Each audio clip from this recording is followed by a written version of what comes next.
आप सब लोगों को रक्षाबंधन की बहुत बहुत बधाई, शुभकामनाएं। जिस तरह से भी आपके घर परिवार में त्यौहार मनाए जाते हैं उसी तरह से मनाओ, लेकिन बहुत प्रेम से, बहुत उत्साह के साथ मनाओ। आपस का मनमुटाव, लड़ाई झगड़ा, कलह क्लेश घर में बिल्कुल भी ना हो।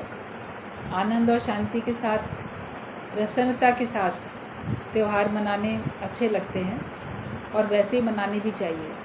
आते भी त्यौहार इसीलिए ताकि अपने मन के गिले शिकवे सब दूर करके व्यक्ति फिर से प्यार से आपस में रह सके। त्योहारों पे वैसे कोई बातचीत नहीं भी करते होंगे, लेकिन इस मौके पे फिर सब आके एक दूसरे से बात करते हैं कि चलो ठीक है, होली है, दिवाली है, रक्षाबंधन है। कहीं कहीं रिश्तेदारी में कभी ना कभी ऐसे किसी न किसी कारण से मनमुटाव होते जाते हैं, लेकिन त्यौहार आके फिर उनको दूर कर देते हैं। इसीलिए ये सब के सब त्यौहार होते हैं।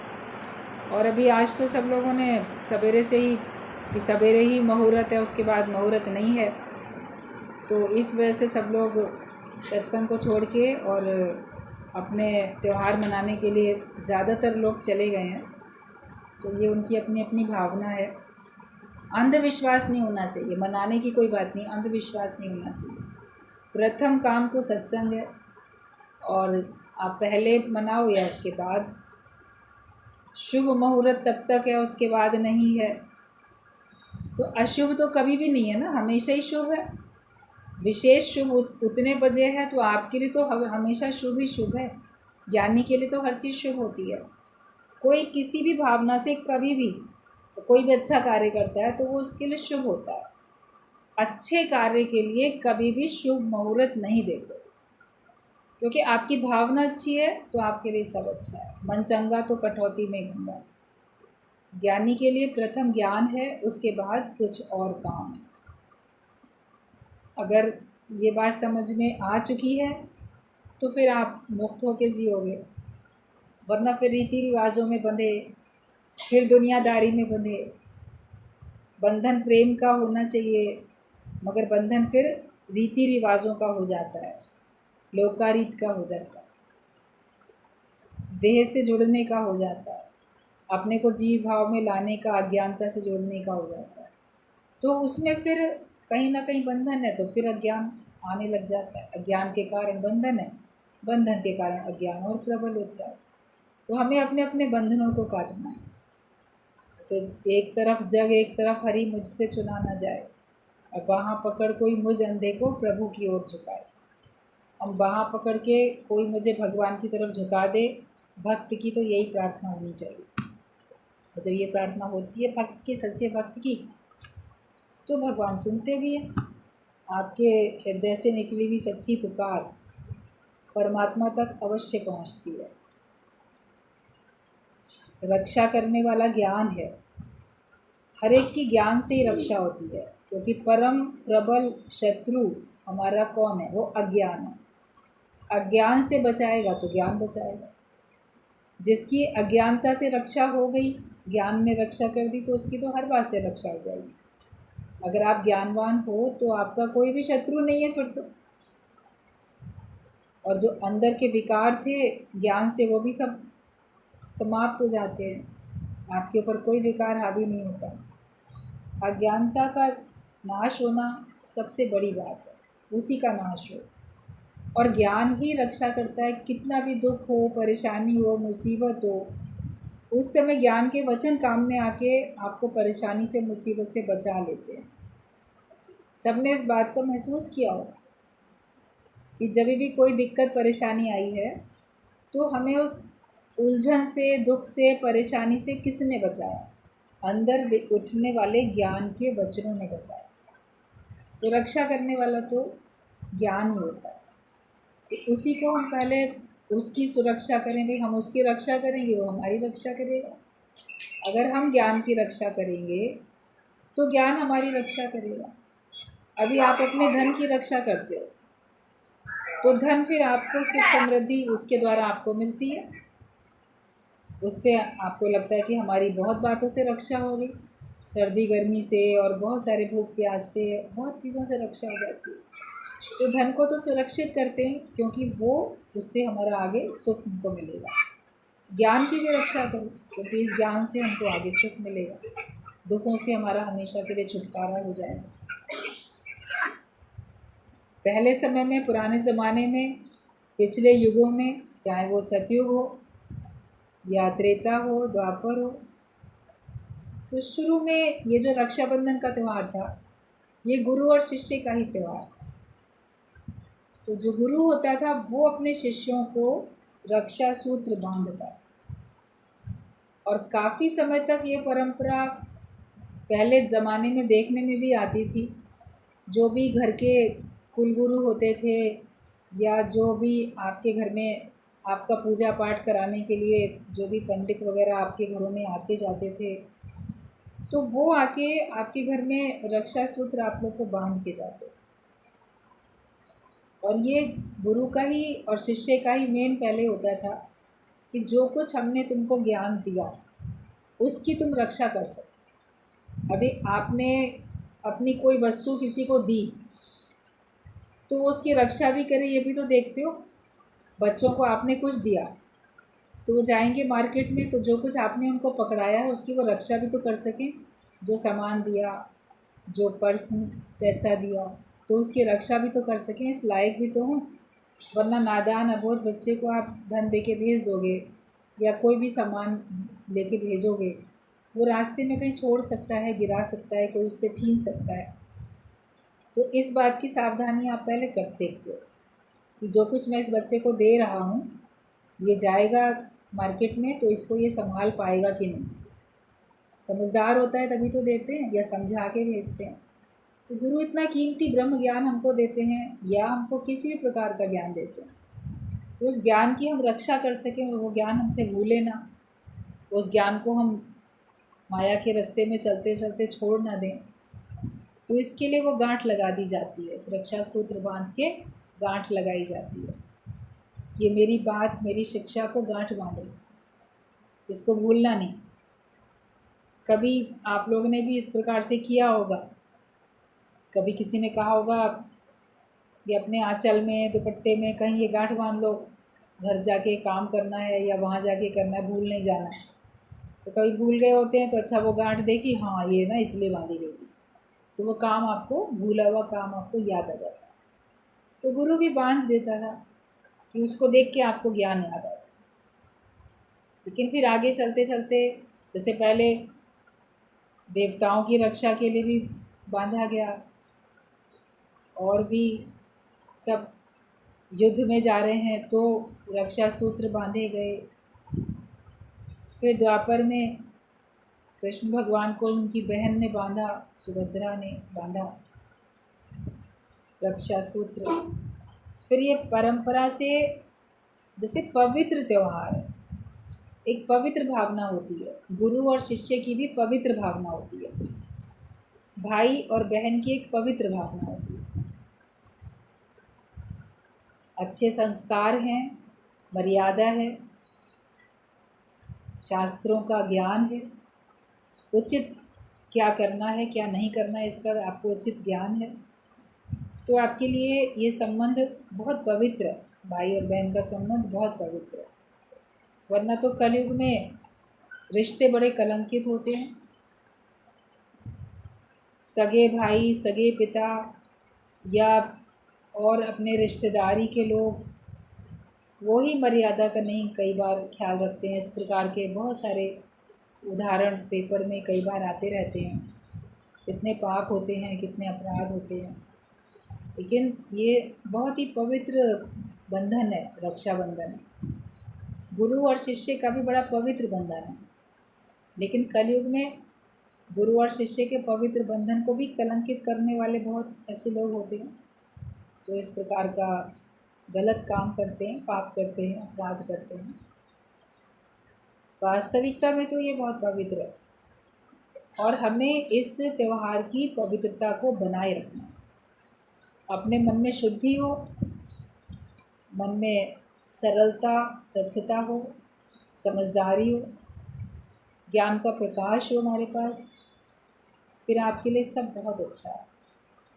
और हर एक ये संकल्प ले कि हम सभी की रक्षा करेंगे, भाई तो करेगा बहन की रक्षा, लेकिन जो भी कोई है हमें हर एक की रक्षा करनी है। जड़ चेतन हर एक की हमको रक्षा में रहना है। चींटी से लेके हाथी तक, चांडाल से लेके ब्राह्मण तक, कुत्ते से लेके कहाँ कहाँ से भगवान कृष्ण ने बोला है मैं सब में हूँ, हर एक में मैं विद्यमान हूँ। पेड़ पौधों में भी भगवान विद्यमान है, सभी में है। तो हमें हर एक की तो रक्षा करनी है, और जिस प्रकार से भी दूसरे की रक्षा कर सकते हैं उसका संकल्प हमको लेना चाहिए। रक्षा करने का मतलब होता है कि अगले का नुकसान ना हो, अहित ना हो किसी का। जिस बात से भी दूसरे का नुकसान अहित होता हो उससे मुझे बचाव करना उसका। जब सत्संग में आते हो, ज्ञान सुनते हो, तो आपको समझ में आता है कि हर एक का जो अहित होता है, हर एक का जो नुकसान होता है, वो उसके अपने अज्ञानता के विचारों से होता है। उसके अपने विचार ही उसको गिरावट की ओर लेके जाते हैं। तो हमें हर एक के विचारों को उच्च कोटि का बनाने के लिए उसको ब्रह्म ज्ञान देना है। तभी माया से रक्षा हो सकती है, तभी जन्म मरण से रक्षा हो सकती है, 84 लाख योनियों से रक्षा हो सकती है। ऐसा हमको ज्ञान मिलता है गुरु के द्वारा, और गुरु की प्रेरणा से वही ज्ञान आप सबको बांटते हो। उतनी ही पवित्रता से बांटो, उतनी ही स्वच्छता के साथ बांटो, निस्वार्थ भावना से बांटो, दूसरे के हित के लिए बांटो। मेरा फ़ायदा हो, मेरा स्वार्थ सिद्ध हो, वो भाव नहीं रखो, लेकिन भाव ये हो कि मुझे जो मेरे सामने आए हैं ईश्वर इच्छा से, जो भी जीव जंतु मनुष्य जो भी आते हैं, उनके सबके भले के लिए मुझे काम करना, उनके सबके अच्छे के लिए मुझे काम करना। ज्ञान भया तो कर्म ही नाश। जब हमारे पास ज्ञान होता है तो हमारे सारे कर्मों का नाश हो जाता है, और वो कर्म जो है हमारे जो बंधन में लाते वो फिर अब बंधन में नहीं लाते। इसलिए इस त्यौहार में अपने अंदर में शुद्धता, पवित्रता, और साथ में ये संकल्प कि हम प्रेम के बंधन में तो बांधते हैं हर एक को, लेकिन माया के बंधन से छुड़ाते हैं, अज्ञानता के बंधन से हम छुड़ाते हैं। और हृदय का नाता, प्रेम का नाता हमारा हमेशा हर एक के साथ में बना रहे। मन में किसी के लिए भी कोई दूसरा भाव नहीं होना चाहिए। अब आगे बताया गया है गुरु जी की वाणी में कि जब तुम्हारे अंदर कोई विकार नहीं है तब समझना तुम ज्योत स्वरूप बन गए हो। जब तुम्हारे अंदर कोई विकार नहीं, निर्विकारी तुम्हारा जीवन है, तो तुम ज्योत स्वरूप हो। जहाँ रोशनी होती है वहाँ अंधेरा नहीं होता। अपने खुद को रोशन स्वरूप बनाओ, रोशनी का रूप बनाओ। जहाँ तुम बैठो वहाँ पे अज्ञानता का अंधेरा चारों तरफ रहे नहीं। एक छोटा सा भी दिया जलता है तो उसके छोटे से दायरे में भी रोशनी होती है, प्रकाश होता है, उतनी दूर तक का अंधेरा चला जाता है।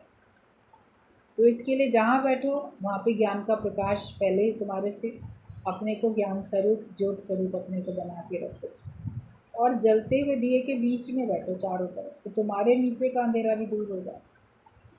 आप अकेले कहीं जल रहे हो तो चिराग तले अंधेरा है, लेकिन तुम्हारे अंदर का अंधेरा अज्ञानता का जाएगा जब संग करोगे। सत्संग में सब बैठते हैं, एक दूसरे के संग बैठते हैं, तो एक दूसरे के संग से, एक दूसरे के सहयोग से, एक दूसरे के संकल्प से हर एक का, एक दूसरे का ज्ञान का अंधेरा दूर होता जाता है। इसीलिए संसार में सत्संग की महिमा बहुत बड़ी है, इस संग की महिमा बहुत है। हर एक वेद शास्त्र में सत्संग की महिमा गाई गई है। तो अपने को ही हमें ज्योत स्वरूप बनाना है, और घर में ज्योत बनकर रहो। और जगह तो अपने ज्ञान को लेके चलते हो, घर में जाके ज्ञान एक तरफ रख दिया, फिर सांसारिक व्यक्तियों की तरीके से अगर व्यवहार किया तो समझो वहाँ पे तो तुम ज्योत स्वरूप नहीं हो। वहाँ भी, घर में भी ज्योत स्वरूप होते रहो।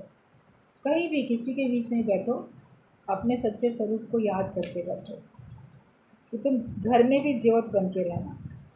बुढ़ापा मौत से भी बदतर है। ज्ञान के बाद तुमको बुढ़ापा आएगा ही नहीं। हर एक कोई कहता है कि जो बुढ़ापा है वो तो मौत से भी बदतर है, मतलब उसमें इतनी लाचारी है, परेशानी है, अपना शरीर का भार खुद नहीं ढो सकते, अपने लिए कार्य नहीं कर सकते, दूसरे की मदद लेनी पड़ती है। और दूसरा प्यार है नहीं, मदद करेगा नहीं, करेगा तो एहसान दिखाएगा, आपको नीचा समझते हुए कार्य करेगा, या जब उसका मन होगा तब आपके लिए कार्य करेगा। बूढ़ा व्यक्ति बोले ज़रा मुझे ये चीज़ उठा के दे दो, एक गिलास पानी दे दो, अच्छा अच्छा अभी दे रहे हैं, उसी समय नहीं देंगे, पता नहीं कितना समय बीत जाए, तब तक वो प्यासा ही बैठे, बार बार कितनी बार बोले, तो लाचारी होती है। तो कई बार सबका ये कहना होता है बुढ़ापा मतलब बुरा आपा, हमारा बहुत बुरा समय आ गया, और वो मौत से भी बदतर है। इसीलिए जिनको कष्ट होता है, कोई नहीं सुनता है, तो वो फिर सोचते हैं कि भगवान हमको तुम दुनिया से जल्दी उठा दो, इस बुढ़ापे की ज़िंदगी, लाचारी की ज़िंदगी जीने से तो अच्छा है कि परमात्मा तुम अपने पास ही बुला लो, क्योंकि तुम्हारे अलावा मेरा कोई मुझे दिखता ही नहीं है सहारा। बन बन के सहारे टूटते हैं, ये रस्म पुरानी है जग की। जब मतलब होता है तो लोग आपके आगे पीछे घूम के आपसे अपना काम ले लेते हैं, और मतलब निकल गया तो पहचानते ही नहीं। जब आपसे उनका कोई अब कार्य सिद्ध नहीं होता है तो नहीं पहचानते। ठीक है, अब हमारा इनसे क्या लेना देना। सगे माता पिता से भी लोग नाता तोड़ देते हैं, नहीं सेवा करते, क्योंकि अब उनकी सारी प्रॉपर्टी तो हमारे नाम हो ही गई, अब हम उनके लिए कार्य करें या ना करें। हालांकि कानून धीरे धीरे बदल रहा है, सख्त हो रहा है कि अगर आप अपने बड़े बुज़ुर्गों की, माता पिता दादी बाबा जो भी घर के बुज़ुर्ग हैं, उनकी अगर सेवा नहीं करोगे, उपेक्षा करोगे, तो आपकी संपत्ति सरकार ले लेगी और आपको दंड भी मिलेगा। कुछ कुछ ऐसा बहुत कुछ होता जा रहा है। उसके बावजूद भी कौन कितना बुज़ुर्गों को फ़ायदा मिल रहा है, कितना कोई दे पा रहा है, ये तो जिसके ऊपर बीतती है वही जानता होगा। मगर हमें ये संकल्प लेना है कि हम हर एक को प्रसन्न कर सकें। जो भी अज्ञानता के विचार हैं जिनके कारण से मनुष्य का मन दुखी है, उसको हम दूर कर सकें, उस दुख को हम दूर कर सकें। तो ज्ञान जब आएगा तो आपके पास बुढ़ापा नहीं आएगा। अब ये नहीं समझना कि आपका शरीर 70-80 साल का हो जाएगा तो उसमें बुढ़ापा ही नहीं होगा, जैसे यंग दौड़ भाग करते दिखते हो वैसे ही दिखोगे, मगर वो विचार नहीं आएंगे जो कि आपको निराशा मिलेगी आपको। और आपका व्यवहार भी सबके साथ इतना अच्छा होगा शुरू से ही, ताकि लोग आपकी वैल्यू करेंगे, आपकी कदर करेंगे, कीमत करेंगे। और ज्ञानी ज्ञान के बीच में ही रहेगा, ज्ञानी तो रहता ज्ञान में, आता न देह अभिमान में, अंदर से भी ज्ञान में रहता है, बाहर से भी सत्संग के दायरे में रहता है। तो फिर कोई उसकी ऐसे उपेक्षा कर नहीं पाता जैसे संसार में लोगों की होती है। अगर सारी ज़िंदगी संसार में अपना दिया है, उसी में लिप्त होके बैठे हो, तो उसका रिज़ल्ट अलग है। लेकिन अगर सारी ज़िंदगी आपने परमात्मा के लेखे की है, तो फिर उसका रिज़ल्ट अलग है। और उसके बावजूद भी प्रारब्ध के हिसाब से अगर किसी को कोई कष्ट मिलता हुआ किसी से भी प्रतीत होता है, तो वो उसको खुशी से सहन कर लेता है। वो ये जानता है कि ये मेरा अंतिम जन्म है, और इस अंतिम जन्म में मुझे परमात्मा की मर्ज़ी से दुख सुख जो मिल रहा है वो मुझे स्वीकार है। और दूसरे को तो हम नहीं चेंज कर सकते, वो अपने कर्मों का ज़िम्मेदार है, उसका अपना स्वभाव है। लेकिन हम अपने मन को हटा सकते हैं। देखा दुनिया का झूठा झमेला, तो मन को हटाना पड़ा, आप अपने मन को हटा सकते हो। ज्ञान से मन को मोड़ना आ जाता है, तुरंत मन को मोड़ना आ जाता है। तो एटलीस्ट आप अपने मन को अपने विचारों से दुखी नहीं करो। बाहर की परिस्थितियों का उतार चढ़ाव तो होता ही रहता है, कैसा है कैसा। ज्ञानी उसको खेल करके देखता है, ज्ञानी उसको तमाशा करके देखता है, और भारी से भारी कष्ट में भी, दुख में भी वो विचलित नहीं होता। भगवद गीता में ये बात बोली है भगवान ने कि जो ज्ञानी है वो भारी से भारी दुख आने पर भी विचलित नहीं होता, उसको इतनी स्थिरता है, उसको इतनी सहनशीलता है। वो जब पहले से ही आपको ज्ञान में आने के बाद मिल जाती है, तो कोई भी व्यक्ति या कोई परिस्थिति आपको कभी भी दुख नहीं दे सकती, आपके लिए कोई कष्टकारी स्थिति आएगी नहीं। तो मतलब कि तुमको बुढ़ापा आएगा ही नहीं। बुढ़ापे में जो लाचारी अवस्था महसूस करता था मन, वो भी आपका मन कभी महसूस नहीं करेगा। कुछ नहीं करने का मतलब है विकार और अहंकार नहीं करना। बाकी हर काम तो तुमसे होगा ही। सत्संग में पॉइंट चलता है, बी नथिंग डू नथिंग। ना कुछ बनो ना कुछ करो। तो बनने के लिए लोग सोचते हैं कि मैं संबंध जो जिससे जोड़ रखा है वो संबंध ना मानूं अपने आप में, कुछ ना करूं। तो संबंध चलो नहीं माना किसी से भी, कोई किसी प्रकार का, लेकिन फिर भी कुछ तो कर्म होगा आपसे, करोगे तो हमें कुछ करना ही नहीं है। तो नहीं करने का मतलब ये नहीं है कि आप अकर्मण्य होके सुस्त और आलसी होके बैठ जाओ हाथ पे हाथ रख के, कोई भी काम ना करो। डू नथिंग मतलब कर्तापने में नहीं आओ। मैं कुछ नहीं करता, करने वाला भगवान है। और जो कुछ आपसे हो वो भले के लिए और अच्छे के लिए हो, बुरे के लिए नहीं होना चाहिए। कुछ नहीं करना है तुमको। जब गुरु कहता है तुम सत्संग में आके बैठ जाओ, अब तुम्हें कुछ करना नहीं है, मतलब कि अब तुम्हें किसी अहंकार विकार के अधीन नहीं होना। ज़्यादातर मनुष्य जो कर्म करता है किसी न किसी विकार से प्रेरित होकर करता है। कामना के अधीन होकर कर्म होते हैं, क्रोध के अधीन होकर कर्म होते हैं, लोभ मोह इन सब के, अहंकार इन सब के अधीन होकर कर्म होते हैं। तो हमें इन सब के अधीन होकर कर्म नहीं करना।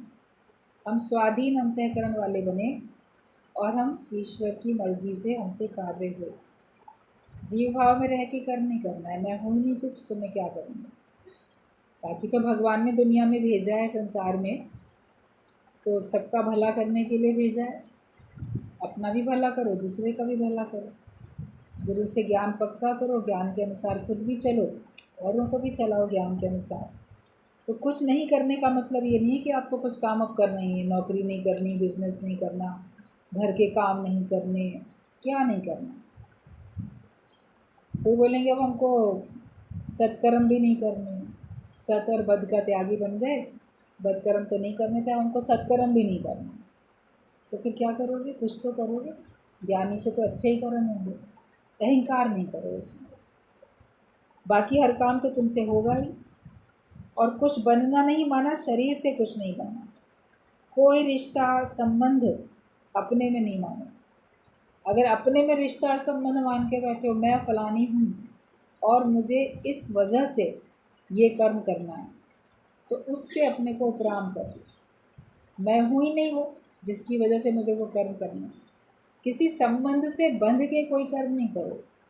अभी रक्षाबंधन में बहन के संबंध से बंध के आप राखी बांधने का कर्म करोगे तो ये बंधे हुए कर्म कर रहे हो। लेकिन आपका अंदर से अपना आप प्रेम का संबंध है और आप प्रेम के कारण से करते हो। ये नहीं कि मैं बहन हूँ इसलिए मुझे बांधना ही है, मैं भाई हूँ तो मुझे राखी बंधवानी ही है।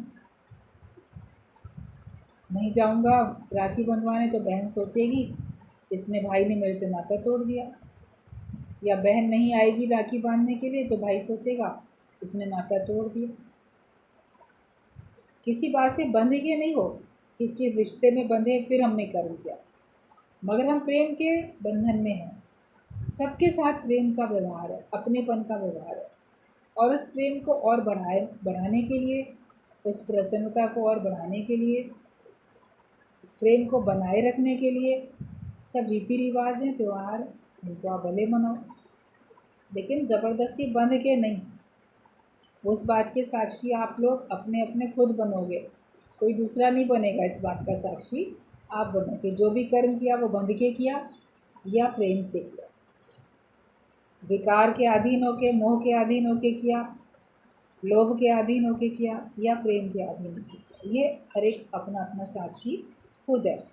तो कोई रिश्ता और संबंध अपने में मानो नहीं। गुरु तुम्हारा परमात्मा से मिलाप करा देता है। सच्चा गुरु तो हमारा भगवान से ही मिलाप करा देता है। हम भगवान के बन गए, भगवान हमारे बन गए, फिर हमें किसी और रिश्ते नाते बंधने की क्या ज़रूरत। सब जगह एक भगवान है, खालिक खल्क खल्क में खालिक, पूर्व रहो सर्व ठाई, सो प्रभु दूर नहीं सो तू है। वो भगवान फिर दूर भी नहीं है और वो तो तुम नहीं है। एक भ्रम जगत का, जीव भाव का, तुम्हें ब्रह्म से दूर कर देता है। एक भ्रम आ जाता है, ये जगत सत्य है और मैं जीव हूँ। तो ये तुमको फिर संसार से और भगवान से दूर करता है। और ये भ्रम तुमको संसार का भी नहीं बनने देता। सबने बहुत चाहा संसार का बनूं, लेकिन संसार के बन पाए क्या? हर एक कोई यहाँ जो भी आया गया हाथ मल के वो जाता है, वाकई मेरा कोई बना ही नहीं। इस भरी दुनिया में कोई हमारा ना हो, भाई कोई था ही नहीं हमारा। सबको अपना बनाया, लेकिन अपना कोई बना ही नहीं। यही ख्याल लेके सब लोग अज्ञानता में भी जाते हैं दुनिया से। भगवान के भी नहीं बने, ना माया मिली ना राम। दुविधा में दोनों गए, ना माया मिली ना राम। लेकिन गुरु हमको जो ये भ्रम था मैं जीव हूँ, इस भ्रम से छुटकारा दिलाता है, तो हम ब्रह्म में टिक जाते हैं। इसलिए तुम अपने सब भ्रम दूर कर लो और गुणातीत बन जाओ, त्रिगुणातीत हो जाओ, तीनों गुणों से ऊपर उठ जाओ। सतोगुण से, रजोगुण से, तमोगुण से, तीनों गुणों से ऊपर उठ जाओ और अपने सारे भ्रम संशय दूर करो। जिसके अंदर जो भी भ्रम संशय है उसे सत्संग में आके प्रश्न करके उसका उत्तर प्राप्त करो और उस संशय भ्रम से छुटकारा पा जाओ। ऐसा नहीं है कि आपके अंदर कोई अभी पूरी समाधानता आ चुकी होगी, हर बात का समाधान हो गया और संशय का। कभी लगता है हो भी गया, लेकिन फिर कभी बीच में कोई और भ्रम संशय आ भी सकता है। तो उसका फिर उपाय करो ज्ञान से, प्रश्न पूछ के। कितनी छोटी छोटी बातों में सब भ्रमित करते रहते हैं। इतने बजे तक ही राखी बंधेगी, इसके बाद नहीं बंधेगी, और ये कौन सा काल भद्रा काल चल रहा है उसमें नहीं बंधेगी वरना नुकसान होगा। ये सब भ्रम संशय तो है।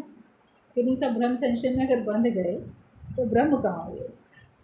वैसे तो बोलते हो कि हाँ मैं ब्रह्म स्वरूप हूँ, मैं ज्योत स्वरूप हूँ, लेकिन अगर मन इन्हीं सब भ्रम संशय में पड़ा है तो फिर आप जीव भाव में हो। और इससे छुटकारा पाना हमारे लिए बहुत ज़रूरी है। वरना आज किसी प्रकार का संशय आता है, कल किसी प्रकार। वैसे तो बोल रहे थे सब हमारे पास अब कोई संशय नहीं है, हम बिल्कुल आत्मा है, ब्रह्म है। मगर अभी एक कल भी मनाई, आज मनाएं, कल मनाएं, कब मनाएं? 4 दिन से लोगों की यही सुन रहे थे हम तो लोग बातें, कब मनाई जाएगी? जब तुम्हारा मन हो तब मना लो रात, प्यार तो रखो। भ्रम संशय में क्यों आते हो? तो कोई कुछ कह देता है कुछ है, तो फिर ये तो भ्रम ही तो आया ना। ये क्यों आया? अपने को जीव माना, जगत को सत्य माना, मेरे ऐसा करने से नुकसान हो जाएगा, मैंने इस भद्रा काल में राखी बांधी थी तो भाई का तो नाश हो जाएगा, सर्वनाश। रावण का पूरा नाश हो गया तो हमारे भी भाई का हो जाए। तुम्हारा भाई रावण है क्या? तो नाश हो जाएगा उसका। और ऐसे क्यों सोचते हो क्या होगा क्या नहीं होगा? जो लोग बहुत विधि विधान से सब काम करते हैं, अगर कुछ उनके साथ अनहोनी घटना घटनी होती है तो क्या नहीं घटती है? होती है। बड़े विधि विधान से रक्षाबंधन मनाओगे, बड़े विधि विधान से करवा चौथ मनाओगे, बड़े विधि विधान से और भी कोई व्रत होते हैं संतान के लिए, वो भी मनाओगे। तो क्या इस संसार में देखते नहीं हो किसी का पति भी जाता है दुनिया से, किसी का भाई भी जाता है, किसी की संतान भी चली जाती है। तो क्या उन लोगों ने किसी अशुभ काल में कुछ पूजा पाठ कर ली थी क्या जो ऐसा हो गया? जो होना है वही होता है, जब जो होना होता है वही होता है। अपने अंदर तो भ्रम संशय नहीं रखना चाहिए। ये भ्रम संशय वाली बातें अज्ञानियों के लिए छोड़ दो। सत्संगी होके, ज्ञानवान होके अगर आपके मन में इस प्रकार की बातें चलती हैं तो अभी सत्संग को समझा ही नहीं, इसका मतलब अभी ज्ञान को जाना ही नहीं। बी नथिंग हुए ही नहीं, अभी मरने से पहले मरे ही नहीं। तुम खुद ही मिटे होते, मरे होते तो तुम्हारे लिए क्या था? जगत ही नहीं था, कुछ भी नहीं था। बाकी जो व्यवहार होता हुआ दिखता है वो तो प्रेम से होता है। और हमेशा इस बात को पक्की गांठ बांध के याद रखो, अच्छी भावना हमेशा रखो, शुभ भावना हमेशा रखो। शुभ भावना से, अच्छी भावना से अच्छा कार्य करने के लिए कोई घड़ी मुहूर्त मत दे कि ये इस मुहूर्त में होगा तो शुभ होगा। आपके अंदर भावना ठीक है तो सब ठीक होगा। तुम्हारे घट में सब कुछ है, ऐसा क्या है कि जो तुम्हारे घट में नहीं है? तुम्हारे अंदर सभी कुछ है, जो पिंडे सो ब्रह्मंडे, और तुम उन सबके स्वामी हो, तुम उन सबके मालिक हो। तुझ ब्रह्म का कोई नुकसान नहीं कर सकता। और तुम्हारे लिए जब सब भगवान है तो भगवान का क्या नुकसान है? तुम्हारे लिए कोई रिश्ता नाता है तो उसका घटा बड़ी होती है। और फिर अगर हो भी रही है तो उसका हिसाब किताब है ना, उसमें तुम क्या कर सकते हो। जो होना होता है वही होता है। भ्रम संशय अपने हमेशा दूर रखो। एक भी भ्रम तुम्हें ब्रह्म से दूर कर देगा, इसलिए अपने सारे भ्रम दूर कर लो और गुणातीत त्रिगुणातीत बन जाओ। तुम्हारा प्रेम का स्वभाव बन जाए, स्वभाव ही बन जाए। एक किसी का होता है ना चिड़चिड़ करने का, क्रोध करने का स्वभाव होता है, किसी का कैसा स्वभाव होता है। तो अपना स्वभाव बदलो, दुनिया को बदलने की कोशिश नहीं, लेकिन अपना स्वभाव बदलो। प्रेम वाला तुम्हारा स्वभाव बन जाए, तुम हर एक को देख के मुस्कुरा सको, खुश हो सको, अच्छी बात मुख से बोल सको। स्वभाव अपना अच्छा बनाओ कि तुम्हारा प्रेम का स्वभाव बन जाए। ब्रह्मज्ञानी हमेशा प्रेम करता है, क्योंकि उसका स्वभाव ही है प्रेम करना। बिच्छू का स्वभाव है काटना, लेकिन संत अपना स्वभाव नहीं छोड़ता। संत न छोड़े संतई, कोटिक मिले असंत। करोड़ों भी असंत मिल जाए तो भी संत तो अपना संतपना नहीं छोड़ता, अपना स्वभाव नहीं छोड़ता। बिच्छू का स्वभाव है डंक लगाएगा। किसी व्यक्ति का बिच्छू वाला स्वभाव होता है, वो टोक ताना करेगा, वो डंक लगाएगा। लेकिन तुम संत बने हो अगर, तो तुम तो प्रेम की भाषा बोलोगे, तुम तो प्रेम का भाव रखोगे, तुम तो शीतलता से देखोगे, तुम तो प्रेम की दृष्टि डालोगे। तो अपने को संत बनाओ और संत वाला स्वभाव कभी फिर छोड़ो नहीं। तुम दूसरों की बातों में आकर अपना स्वभाव क्यों छोड़ दो। कभी चारों तरफ जैसे लोग होते हैं ना, खुद भी जैसे में तैसे बन जाते हैं। जैसा अन्न वैसा मन बोल देते हैं। तो जैसे विचार दूसरे के आपने अपने अंदर ग्रहण कर लिया, वो भी तो भोजन कर लिया ना मन का, तो वैसे ही तुम्हारा भी मन बन गया। किसी के गलत विचार तुमने अपने दिल दिमाग में रख लिए, तुम भी उन्हीं विचारों से ही चलोगे, वही विचार तुम्हारे अंदर भी आएंगे, उसी हिसाब से तुम्हारा भी व्यवहार बन जाएगा। तो तन के भोजन के लिए और मन के भोजन के लिए भी सुजागी तो रखो। कैसा भोजन अपने मन को खिलाते हो, क्योंकि जैसा अन्न होगा वैसे ही मन बनेगा। जैसे विचार रखोगे वैसे तुम्हारा मन बन जाएगा। ज्ञान के विचार रखो, ज्ञान का भोजन ग्रहण करो, तो तुम्हारा मन भी ज्ञानवान होकर रहेगा। हमेशा अपने आप को ज्ञानवान बना के चलो और स्वभाव हमारा हमेशा अच्छा रहे, और किसी भी दूसरे के कारण से हम अपने स्वभाव को खराब नहीं करें।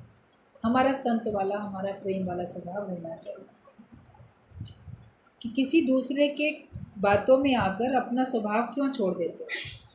किसी का दिल तोड़ना सरल है, पर जोड़ना मुश्किल। तोड़ना तो सरल है, ज़रा सा किसी को डांटा डपटा, गलत कोई कर्म किया या क्रोध से देखा, भी घृणा से देखा, क्रोध से, अपने हाव भाव से भी किसी का दिल कोई दुखाता रहता है। किसी का दिल तोड़ना तो बड़ा सरल है, बनती चीज़ मुश्किल से है। अभी कुम्हार को घड़ा बनाने में कितनी मेहनत लगती है। मिट्टी लेके आए, उसको गूंदे, उसको चाक पे चढ़ाए, उसका शेप दे, धूप में सुखाए, फिर भट्टी में पकाए, आवे में पकाए, तब वो घड़ा बना। और तोड़ने में कितनी देर लगनी है।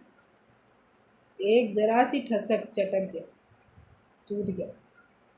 तो दिल भी ऐसे ही होता है, ज़रा सी ठेस, ज़रा सी चटक, एकदम टूट जाता है। तो ये ख्याल रखो कि हमारा हर एक से ऐसा व्यवहार हो कि हमसे किसी का दिल दुखे नहीं। और दिल तोड़ना सरल है, पर जोड़ना मुश्किल। तोड़ना तो बड़ा आसान है, आसान काम बहुत कर लिया।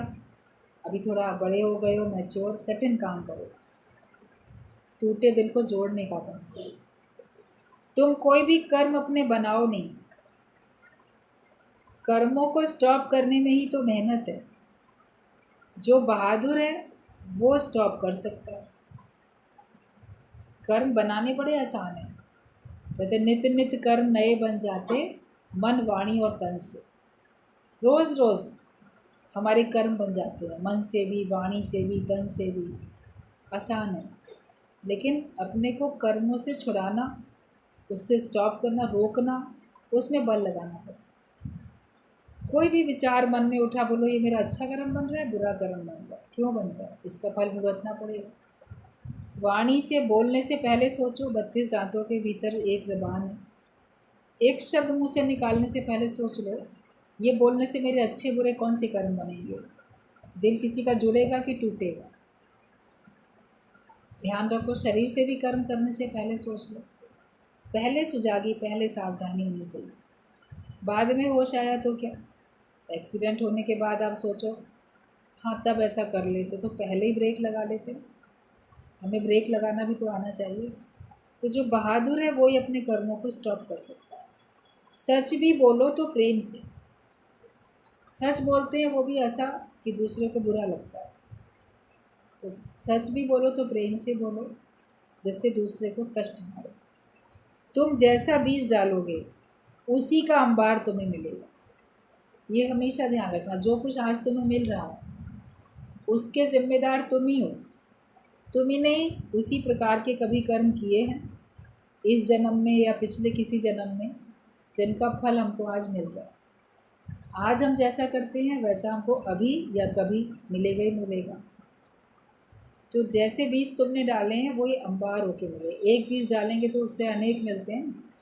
तो अनेक जो मिल रहा है, दुख या सुख, वो सब तुम्हारे कर्मों का फल है। तो ये याद रखो कि तुम जैसा बीज डालोगे उसी का अंबार तुम्हें मिलेगा। गुरु के वचनों से प्रीत रखो। तुम आत्मा हो, ये शरीर नहीं हो। प्रभु के सिमरन से तुम सब दुखों से बच जाओ। प्रेम रखो तो गुरु के वचनों से। हमारा इससे प्रेम है, उससे प्रेम है, सारे संसार से प्रेम है। किस प्रकार का प्रेम है वो आप जानो, लेकिन आपका गुरु के वचनों से प्रेम है, ज्ञान से प्रेम है। ज्ञान के वचन अच्छे लगते हैं, ज्ञान के वचनों से अपना जीवन बनाया, जो वचन थे उन पे चले। अच्छे लगेंगे तब तो उस पर चलो। किसी की बात पसंद आएगी तब तो मानोगे ना, तब तो उस पर चलोगे। और जिस चीज़ से प्रेम होगा वो चीज़ आप ज़रूर मानोगे, जो चीज़ आपको अच्छी लगेगी वो ज़रूर करोगे। तो वचनों से अगर प्रेम होगा तो ज्ञान के हिसाब से आपका जीवन बनेगा ही बनेगा। गुरु जो शिक्षा देता है वो हमें पसंद नहीं है। हाँ गुरु ठीक है, लेकिन उसकी शिक्षाएं ठीक नहीं हैं। या फलाना व्यक्ति ठीक है, उसकी ये बात ठीक नहीं है। संसार में तो बहुत कुछ है, लेकिन हमको ज्ञान से मतलब है, प्रेम से मतलब। और ज्ञान से प्रेम हो जाए, वचनों से हमको प्रीत रखनी है। कोई बुरा नहीं है भले मन के वास्ते। जब आपका मन भला हो जाता है तो आपके लिए फिर कोई बुरा नहीं होता। कुछ चाहिए ही नहीं किसी से तो कोई किसी को बुरा कैसे कहोगे। किसी से कुछ चाहिए, उसने नहीं दिया तो आपके लिए बुरा हो गया। मगर हमें किसी से कुछ चाहिए ही नहीं था, उसने दिया या ना दिया हमें उससे क्या मतलब है। तो हमारे लिए फिर सभी अच्छे हैं। तो कोई बुरा नहीं है भले मन के वास्ते। यहाँ आकर अपने विकार भेंट चढ़ाना। सत्संग में आके बैठो तो यहाँ पे कोई और डोनेशन का कोई बॉक्स नहीं रखा रहता, कोई दान पात्र नहीं होता,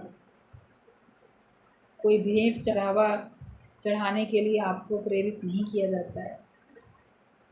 अपने विकार छोड़ के जाओ, अपना अज्ञान, अपने विकार, अपना खोट वो दे के जाओ, वो सत्संग में अर्पण करके जाओ कि ये मैंने दे दिया आज से, अब ये मेरे ऊपर हावी नहीं होगा, अब ये मेरे ऊपर अपना प्रभाव नहीं डालेगा। ये चीज़ मैंने अब छोड़ दी, ये विकार छोड़ दिए, अहंकार विकार सब मैंने छोड़ दिया, अब ये मेरे ऊपर हावी नहीं होगा। तो अपने विकार यहाँ पे भेंट चढ़ा के जाओ, निर्विकारी होके जाओ। कोई हमारे अंदर विकार अब बचे ही नहीं। दुख, मौत, बुढ़ापे के लिए तुम नो एंट्री का बोर्ड लगाओ। तुम्हारे जीवन में दुख आए, मौत आए, बुढ़ापा आए, पहले आगे नो एंट्री का बोर्ड लगा दो। वो पढ़ के वापस लौट जाएगा। इतना पढ़ा लिखा है, दुख भी और मौत भी और बीमारी भी, बुढ़ापा भी, सब इतने पढ़े लिखे हैं। वो अगर तुम ज्ञान के हिसाब से नो एंट्री का बोर्ड लगाओगे तो वो नहीं आएंगे अंदर। आप ही वेलकम का बोर्ड लगाते हो तो चले आते हैं। अब ना मैं बूढ़ा हो रहा हूँ, अब मेरी इतनी उम्र हो गई, अब मैं बूढ़ा हो रहा हूँ, या अब मैं बीमार हूँ, आगे और बीमारी आएगी, अब तो मौत आएगी, मरना है ही, अब तो उम्र भी हो रही है, बिना उम्र के भी जाते हैं। तो हम खुद ही तो उनको याद करके वेलकम का बोर्ड लगाए रहते हैं कि आओ आओ जल्दी आ जाओ, कभी ना कभी तुम्हें आना ही है, तुम चर्चाओ चले आना। लेकिन मैं आत्मा हूँ, मैं ना मरबो मरबो संसार, मोहे मिलियो है जियावन हार। ये तो पक्का निश्चय करो, मुझ आत्मा का कभी नाश होता नहीं, मुझ ब्रह्म को कोई मिटा नहीं सकता, मुझ में बीमारी बुढ़ापा मौत कुछ नहीं है। जो मैं सच्चा अपना सच्चा स्वरूप हूँ उसी को भूल जाता हूँ, और फिर अपने को देह मान के हम इसी में उलझे रहते। तू क्यों इसमें उलझ रहा, तेरा रूप अपार है, जिसके उसके पार कोई पा ही नहीं सकता उसका पार। इतना अच्छा उच्च कोटि का शुद्ध स्वरूप हमारा तो इन सबको नो एंट्री का बोर्ड लगा। आप अगर बोलोगे नहीं आओ मेरे पास तो वो नहीं आएंगे। मौत आएगी क्या तुम्हारे पास? आत्मा मरती है क्या? मौत आएगी देह की तो मैं देह हूँ क्या? बुढ़ापा भी आएगा शरीर को तो हम शरीर हैं क्या? बीमारी भी है शरीर पे तो क्या मैं शरीर हूँ? मुझे आत्मा में तो कुछ भी नहीं है। अपने आत्मिक निश्चय में रहो। तो इन सब के लिए नो एंट्री का बोर्ड। ज्ञान के बाद दर्द उतर जाता है और तुमको जोश आ जाएगा। जब ज्ञान पक्का होगा तो तुम्हारे तन के मन के सारे दर्द दुख दर्द दूर हो जाएंगे और तुम्हें एक नया जोश आएगा। सत्संग में बैठ के आपके विचार बदलते हैं, आपको नया जोश आता है, लगता है वाकई मैं नया हूँ। ये जगत, ये जो मेरा पुराना संसार था, घर संसार, उससे मेरा कोई मतलब नहीं है। मेरा मतलब तो केवल भगवान से है। मैं तो केवल उसी का हूँ, उसी का कार्य मैं करता हूँ। तो कितना नया जोश आता है। घर में बैठे रहो तो वही पुरानी बातें आपको घेरे रहती हैं। कहते थम गया पानी तो जम गई काई, तो बहती नदियाँ ही साफ कह रही। वही मैं मेरे में बैठे हो, वहीं अपने को देह मान के बैठे हो तो जैसे काई जमती जाती। और जब हम सत्संग में रहते हैं, ज्ञान के विचार में रहते हैं, गुरु के कार्य में रहते हैं, तो बहती नदियाँ की तरीके से हमारा अंतःकरण स्वच्छ रहता है। फिर कोई विचार इसमें थमते नहीं हैं। ख्याल थम जाएंगे, जैसे पानी थम गया तभी तो काई जमेगी। हमारे अंदर कोई जगत के विचार ठहर जाएंगे तब तो दुख उदासी की काई जमेगी हमारे अंदर में। लेकिन जब नए विचार उठते रहते हैं, उसी के हिसाब से कार्य करते रहते हो, तो आप तो बिल्कुल फ्री और फ्रेश फील करोगे अपने आप को। तो तुम्हें जोश आ जाएगा जब सत्संग में बैठोगे, तो तुमको जोश आएगा। रुकना कभी नहीं। मुक्ति खुद तुम्हारे लिए पानी भरेगी। गुरु तुम्हें तुम्हारा दर्शन कराता है। एक होता है कोई किसी और को दिखाता है कि हमने तुम्हें ये दिखाया, मैं तुम्हें वो दिखाया, लेकिन गुरु तुमको तुम्हारा ही अपना आप, तुम्हारा दर्शन कराता है। एक ही वृत्ति में रहो, हमेशा राम वृत्ति में, आत्म वृत्ति में रहो। एक ही वृत्ति में रहो, भगवान वाली वृत्ति में, ब्रह्माकार वृत्ति में रहो। और इसको बहुत संभाल के रखना। जो हमको गुरु से मिलती है ये मनोवृत्ति, इसको हमको बहुत संभाल के रखना। भजन भी आप लोग गाते हो, हम लाए हैं ब्रह्माकार वृत्ति गुरुद्वार से। इस वृत्ति को रखना मेरे मनवा संभाल के, दूसरा नहीं संभालेगा, तुम्हारे ही मन को संभालना है। इसलिए अपने मन को मजबूत बनाओ, वरना ये मन कभी ज्ञान के विचार रखेगा और कभी इसको छोड़ के जगत के विचार ले सकता है। इसलिए मन से रिक्वेस्ट की जाती है कि मन इसको संभाल के रखना। बहुत कीमती चीज़ है। जो जितनी कीमती चीज़ होती है उसकी उतनी संभाल होती है, और ब्रह्म ज्ञान से कीमती तो कुछ भी नहीं। इसलिए इसकी संभाल है, और गुरु ने हमको बेशकीमती चीज़ दे दी। इसको संभाल के रखो। किसी भी हालत में, किसी भी प्रकार के भ्रम संशय में नहीं आओ, और सबके साथ प्रेम से व्यवहार करके चलें। बिच्छू वाला स्वभाव हमारा नहीं हो कभी भी। इर्द गिर्द बिच्छू हैं तो भी हमारा संत वाला स्वभाव होना चाहिए। ये अपना संकल्प रखो, निश्चय रखो दृढ़, और खुद निर्बंधन रह के दूसरे को भी माया के बंधनों से मुक्त करो, लेकिन सबके साथ प्रेम के बंधन में। जैसे भगवान सबके प्रेम में रहते हैं, गुरु सबके प्रेम में रहते हैं, वैसे आप लोगों को भी, सब लोगों को आपस में एक दूसरे के प्रेम में रहना।